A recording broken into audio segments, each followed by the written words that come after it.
Hello guys, welcome to all of you. I hope कि मेरा video आप लोगों को अच्छा लगा होगा। तो फ्रेंड्स, इसके पहले आप लोग को हम फिटर थ्योरी से कुछ वीडियो लेकर आए हुए थे। तो आप लोग कमेंट करके आप लोग मुझे नहीं बताएं कि क्लास कैसा रहा, कहाँ पे आप लोगों को किसी प्रकार का प्रॉब्लम तो नहीं हुआ। एक आपसे रिक्वेस्ट है कि फ्रेंड्स, आप लोग वीडियो देखने के बाद से, क्लास करने के बाद से एक बार कमेंट करके हमें ज़रूर बताएं कि किसी प्रकार का प्रॉब्लम तो नहीं है, क्योंकि हम हमेशा आप लोगों का कमेंट का हम इंतज़ार करते हैं कि बच्चों को कितना समझ में आया, कितना समझ में नहीं आया। अगर किसी प्रकार की प्रॉब्लम हो तो आप लोग हमसे कॉल करके भी बात कर सकते हैं। तो हमसे कॉल करके बात करने के लिए मेरा नंबर भी नोट आप लोग कर सकते हैं, 7256878542। ये मेरा मोबाइल नंबर है। आप लोग कॉल करके भी हमसे बात कर सकते हैं। और एक चीज़ आप लोग और ध्यान दीजिएगा, अगर कोई भी छात्र अगर हमारे व्हाट्सएप ग्रुप से जुड़ना चाहता है तो हमारे वीडियो के डिस्क्रिप्शन बॉक्स में व्हाट्सएप ग्रुप है। आप लोग वहां से जा कर के हमारे व्हाट्सएप ग्रुप से जुड़ सकते हैं। और आप लोगों को किसी प्रकार की टेंशन लेने की ज़रूरत नहीं है फ्रेंड्स, क्योंकि आईटीआई के छात्रों के लिए बहुत बड़ी खुशखबरी की बात यह है कि आप लोग लॉकडाउन में घर बैठे सारी तैयारियां अपना कर सकते हैं। अपने ट्रेड से संबंधित फिटर थ्योरी या फिटर ड्राइंग के लिए आप लोग टेंशन मत लीजिए, क्योंकि आप लोग घर बैठे सिर्फ हमारे चैनल से जुड़े रहिए और सारे चैप्टर आप लोग तैयारी धीरे धीरे करते रहिए। उसके लिए हमेशा एनी हाउ 24 आवर आप लोगों के हम साथ हैं। किसी भी प्रकार का कोई प्रॉब्लम हो तो हमसे आप कमेंट बॉक्स में कमेंट करके भी पूछ सकते हैं या कॉल करके भी पूछ सकते हैं, क्योंकि आज आप लोग को अपना नंबर भी हम बता दिए हैं फ्रेंड्स। तो एक चीज़, आप आज का क्लास स्टार्ट करने से पहले हम एक चीज़ क्लियर कर दे रहे हैं। देखिए, सप्ताह में 4 दिन थ्योरी चलेगा, 3 दिन हम लोग ड्राइंग चलाएंगे, क्योंकि दोनों ट्रेड आप लोगों का साथ ही साथ क्लियर हो जाए, ताकि नहीं किसी प्रकार का थ्योरी में आप लोगों का कोई प्रॉब्लम हो और नहीं ड्राइंग में प्रॉब्लम हो। ठीक है फ्रेंड्स। तो ड्राइंग आज स्टार्ट करने से पहले हम एक चीज़ बता दे रहे हैं कि आज का मेरा जो क्लास है ड्राइंग में, वो है पिक्टोरियल प्रोजेक्शन। सबसे पहले हमें क्योंकि बेसिकली आप लोग ड्राइंग पढ़ चुके होंगे कॉलेज में, और सबसे इसमें जो इम्पोर्टेंट जो चीज़ होता है ड्राइंग में, वो होता है हमारा प्रोजेक्शन। तो प्रोजेक्शन पढ़ने से पहले सबसे पहले हम जानेंगे कि पिक्टोरियल प्रोजेक्शन क्या होता है। पिक्टोरियल जो प्रोजेक्शन होता है वो क्या होता है, पिक्टोरियल प्रोजेक्शन हम किसे कहते हैं। तो पिक्टोरियल प्रोजेक्शन पढ़ने से पहले एक चीज़ आप लोगों को हम बताते रहे हैं। देखिए, कोई भी हम ऑब्जेक्ट बनाते हैं, कोई भी ऑब्जेक्ट हो, जैसे मान लीजिए कि ये हमारा एक बॉक्स है, ध्यान दीजिएगा। ये यहाँ एक हम सिंपल सा आप लोगों को समझने के लिए हम एक यहाँ बॉक्स बना दे रहे हैं। ये हमारा मान लीजिए एक बॉक्स हो गया। देखिए, तो ये किसी न किसी एंगल में बना है, ये एक हमारा बॉक्स बन गया। तो जो भी हमारा जो ड्राइंग बनता है, कोई भी हमारा जब ऑब्जेक्ट बनता है तो वो हमारा पिक्टोरियल प्रोजेक्शन में बनता है। इसे हम पिक्टोरियल प्रोजेक्शन कहते हैं। ये चीज़, इसे हम पिक्टोरियल प्रोजेक्शन कहते हैं। अब कहने का मतलब ये है कि जो पिक्टोरियल यानी कोई भी ऑब्जेक्ट जो बनता है तो किसी न किसी एंगल में बनता है, तो उस ऑब्जेक्ट को हम लोग पिक्टोरियल प्रोजेक्शन के नाम से जानते हैं। लेकिन पिक्टोरियल प्रोजेक्शन को निम्नलिखित 4 वर्गों में बांटा गया है। इस पिक्टोरियल प्रोजेक्शन को निम्नलिखित 4 वर्गों में बांटा गया है। पहला है आइसोमेट्रिक प्रोजेक्शन, दूसरा है ऑब्लिक्यू प्रोजेक्शन, तीसरा है प्रोस्पेक्टिव प्रोजेक्शन और चौथा है ऑर्थोग्राफिक प्रोजेक्शन। ठीक है, यहाँ तक क्लियर? किसी प्रकार का कोई दिक्कत? अगर कोई दिक्कत है तो आप लोग कमेंट करके पूछ सकते हैं। ठीक है, कोई डाउट फील आप लोग बिना सोचे समझे, कहीं पे डाउट हो तो मेरा नंबर भी आप लोग नोट कर लीजिए हैं और हमसे बात करके पूछ सकते हैं। ठीक है, तो पिक्टोरियल प्रोजेक्शन क्या होता है, यानी कि कोई भी ऑब्जेक्ट जब हम बनाते हैं तो उस ऑब्जेक्ट का कोई ना कोई एक एंगल होता है जिसे हम पिक्टोरियल प्रोजेक्शन कहते हैं। और इस पिक्टोरियल प्रोजेक्शन को निम्नलिखित 4 वर्गों में बांटा गया है: आइसोमेट्रिक, ऑब्लिक्यू, प्रोस्पेक्टिव और ऑर्थोग्राफिक।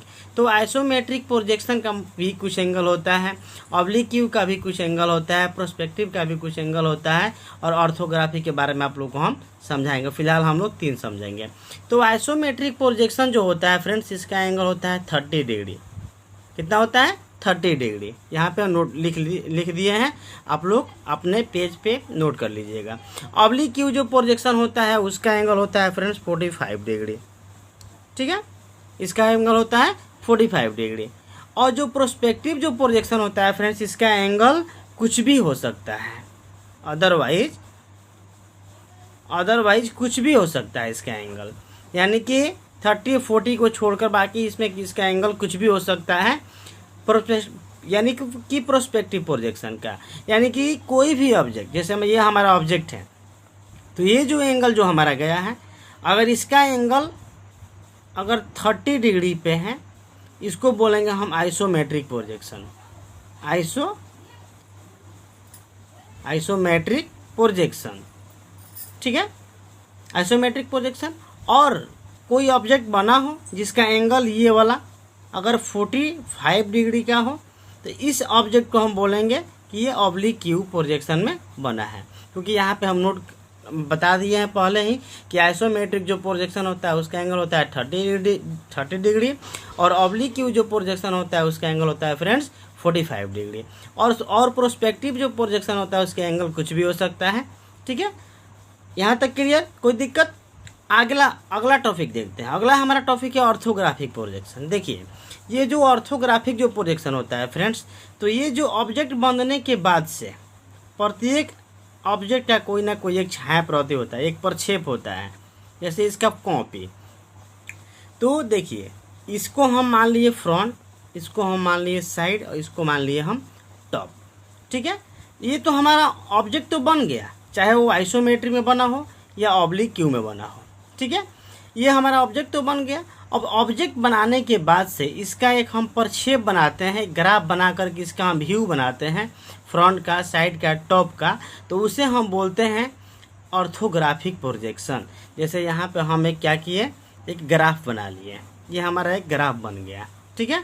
यहाँ से हम थिन लाइन भी खींचते हैं, यहाँ से थिन लाइन खींचते हैं, इधर से थिन लाइन खींचते हैं, ठीक है, इधर से थिन लाइन खींचते हैं, और इधर से थिन लाइन खींचते हैं, और बीच का ये जो रेखा होता है वो हमारा थिक लाइन होता है, और दोनों साइड जो ये रेखा होता है वो हमारा थिन लाइन होता है, जिस रेखा की दूरी 5 मिलीमीटर कम से कम रखते हैं, इससे ज़्यादा भी हम लोग रख सकते हैं ड्राइंग के अनुसार, ठीक है। तो हम ऑब्जेक्ट तो बना लिए, आइसोमेट्री में बनाए या ऑब्लिक क्यू में बनाए, चाहे कोई भी हमारा एंगल हो।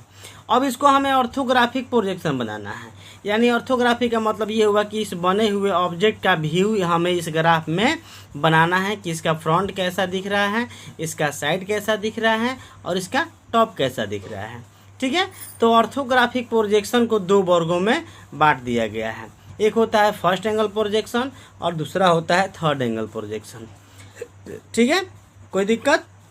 तो फर्स्ट एंगल जो प्रोजेक्शन होता है और थर्ड एंगल प्रोजेक्शन, यानी कि ऑर्थोग्राफिक प्रोजेक्शन को फ्रेंड्स 2 वर्गों में बांटा गया है, फर्स्ट एंगल में और थर्ड एंगल में। अब यहाँ पे सवाल ये उठता है कि फर्स्ट एंगल प्रोजेक्शन हम किसे कहते हैं और थर्ड एंगल प्रोजेक्शन हम किसे कहते हैं। तो यहाँ पे आप लोग को हम क्लियर कर दे रहे हैं कि देखिए, फर्स्ट एंगल यानी ये जो हमारा फर्स्ट एंगल है, तो फर्स्ट एंगल में सबसे पहले हम जानकारी ले रहे हैं।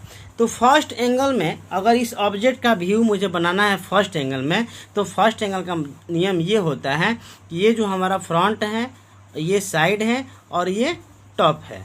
तो सबसे पहले आप लोग ये चीज़ नोट कीजिएगा कि जब भी टॉप जो बनता है तो फ्रंट के ऊपर ही बनता है, ठीक है। और ये साइड हमारा दाएं भी हो सकता है, बाएं भी हो सकता है ऑब्जेक्ट के अनुसार। जैसे ये हमारा ऑब्जेक्ट है तो दाहिने साइड में इसको हम फ्रंट माने हैं और बाएं साइड में इसको हम साइड माने हैं, और इसके ऊपर हमारा टॉप हो गया। अगर फर्स्ट एंगल प्रोजेक्शन में अगर इसका व्यू मुझे बनाना है फर्स्ट एंगल प्रोजेक्शन में, FIRST फर्स्ट एंगल में, ANGLE फर्स्ट एंगल प्रोजेक्शन में अगर इसका व्यू मुझे बनाना है, तो ये ऑब्जेक्ट जो है, ये जो फ्रंट जो बनेगा ये ग्राफ के ऊपर बनेगा, यानी ये यहाँ पे बनेगा, ये यहाँ पे बनेगा, इसका जो फ्रंट बनेगा जो यहाँ बनेगा, और टॉप जो इसका होगा यहाँ बनेगा, ठीक है।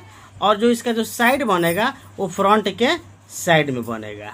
ये रहा हमारा फर्स्ट एंगल प्रोजेक्शन, यानी ग्राफ के ऊपर हमारा फ्रंट बनता है और ग्राफ के नीचे हमारा टॉप बनता है और फ्रंट के बगल में हमारा साइड बनता है। किसमें जी फ्रेंड्स? तो फर्स्ट एंगल प्रोजेक्शन में ध्यान दीजिएगा। यहाँ पे फर्स्ट एंगल प्रोजेक्शन में जो ग्राफ जो बनता है, इस ग्राफ के ऊपर हमारा फ्रंट बनता है और इसके साइड में, इसके बगल में साइड बनता है और फ्रंट के नीचे हमारा टॉप बनता है फर्स्ट एंगल प्रोजेक्शन में। और यही अगर हम थर्ड एंगल प्रोजेक्शन में इस ऑब्जेक्ट का व्यू हम बना रहे हैं फ्रेंड्स, तो यही इसके ठीक इसके विपरीत हो जाएगा। क्या होगा कि ये जो फ्रंट जो बना है, ये फ्रंट हम यहाँ हमारा यहाँ हो जाएगा और फ्रंट के ऊपर हमारा हमेशा टॉप बनता है। ये चीज़ आप लोग ध्यान रखिएगा। अभी आप लोग को हम समझाएं कि फ्रंट के हमेशा फ्रंट के ऊपर ही हमारा टॉप बनता है, ठीक है। तो हमारा फ्रंट इसमें नीचे बन गया और इसके ऊपर हमारा टॉप बन गया और टॉप के बगल में हमारा यहाँ फ्रंट के बगल में हमारा साइड बन गया, क्योंकि हमेशा फ्रंट के बगल में ही साइड रहता है और फ्रंट के ऊपर हमारा टॉप होता है। तो ये हो गया हमारा third angle, THIRD, third angle, ANGLE, third angle. Third angle projection में हमारा जो इस ऑब्जेक्ट का जो व्यू हम बनाए, तो फर्स्ट फ्रंट हम नीचे बना दिए, इसके ऊपर हम टॉप बना दिए और इसके फ्रंट के साइड में हम साइड बना दिए थर्ड एंगल में। और फर्स्ट एंगल में भी आप लोग समझाएं, एक बार और रिपीट कर दे रहे हैं। जो हमारा फ्रंट बनेगा यहाँ बन जाएगा, यानी इसको छोड़ दे रहे हैं ऐसा ही, यहाँ हमारा फ्रंट हो जाएगा, इसको हम फ्रंट मान लेंगे और इसको हम टॉप मान लेंगे और फ्रंट के बगल में इसको हम साइड मान लेंगे। क्लियर? तो कोई दिक्कत इसमें? तो अभी हम आप लोग को क्या समझाएं फ्रेंड्स, पिक्टोरियल प्रोजेक्शन समझाएं। पिक्टोरियल प्रोजेक्शन को कितने वर्गों में बांटा गया है इसको हम समझाएं, यानी आइसोमेट्रिक का एंगल 30 डिग्री, ऑब्लिक व्यू का एंगल 45 डिग्री और प्रोस्पेक्टिव प्रोजेक्शन का एंगल अदरवाइज कुछ भी हो सकता है। और ऑर्थोग्राफी को 2 वर्गों में बांटा गया है, फर्स्ट एंगल और थर्ड एंगल। तो ड्राइंग में आप लोगों को प्रोजेक्शन में यहाँ तक तो क्लियर हो गया फ्रेंड्स कि पिक्टोरियल प्रोजेक्शन क्या होता है, आइसोमेट्रिक क्या होता है, ऑब्लिक व्यू क्या होता है, यानी कि आइसोमेट्रिक का एंगल क्या होता है, ऑब्लिक व्यू का एंगल क्या होता है और प्रोस्पेक्टिव प्रोजेक्शन का एंगल क्या होता है और ऑर्थोग्राफिक क्या होता है। क्लियर? ऑर्थोग्राफिक में फर्स्ट एंगल क्या होता है, थर्ड एंगल क्या होता है, यहाँ तक आप लोग क्लियर हो चुके हैं। अब एक चीज़ आप लोग को यहाँ आज हम नीचे नोट करवाना चाहते हैं, एक चीज़ आप लोग और नोट कर लीजिए फ्रेंड्स की जो देखिए, ये जो थर्ड एंगल का जो प्रोजेक्शन होता है, एक सिंबल होता है, सॉरी प्रोजेक्शन नहीं सिंबल होता है, जो इसका पहचान ड्राइंग में आप लोग को मिलेगा। ड्राइंग में जब भी आप लोग बनाइएगा इसका लेआउट, तो उसमें इस प्रकार का आपको बनाना पड़ेगा। तो ये थर्ड एंगल का सिंबल होता है फ्रेंड्स। कभी भी आप लोग किसी भी कंपनी में जाइएगा, इंडस्ट्रीज में जाइएगा, तो वहाँ पे आप लोग को जब ड्राइंग देखने को मिलेगा, तो उस ड्राइंग पेज पे इसी प्रकार का ड्राइंग उसमें उसका सिंबल बना होगा। तो इस सिंबल को देखकर पहचान करना है कि मुझे जो ऑब्जेक्ट जो बनाना है, किसी भी ऑब्जेक्ट का जो व्यू बनाना है, उस व्यू को फर्स्ट एंगल में बनाना है कि थर्ड एंगल में बनाना है फ्रेंड्स। ठीक है? ऑब्जेक्ट हमारा दिया है, ग्राफ यहाँ पे दिया है और ग्राफ में हमें इसका व्यू बनाना है। तो सबसे पहले हम नीचे ध्यान देंगे कि जो हमारा सिंबल जो दिया है वो थर्ड एंगल है कि फर्स्ट एंगल है। तो ये हमारा है थर्ड एंगल का सिंबल, THIRD,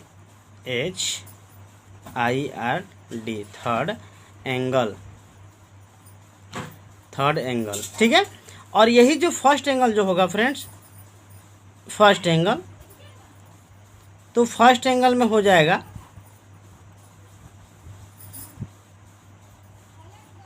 फर्स्ट एंगल,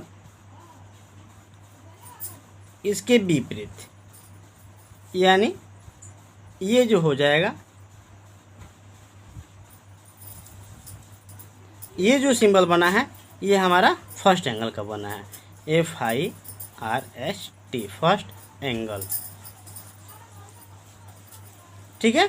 तो ये रहा हमारा सिंबल थर्ड एंगल का और फर्स्ट एंगल का।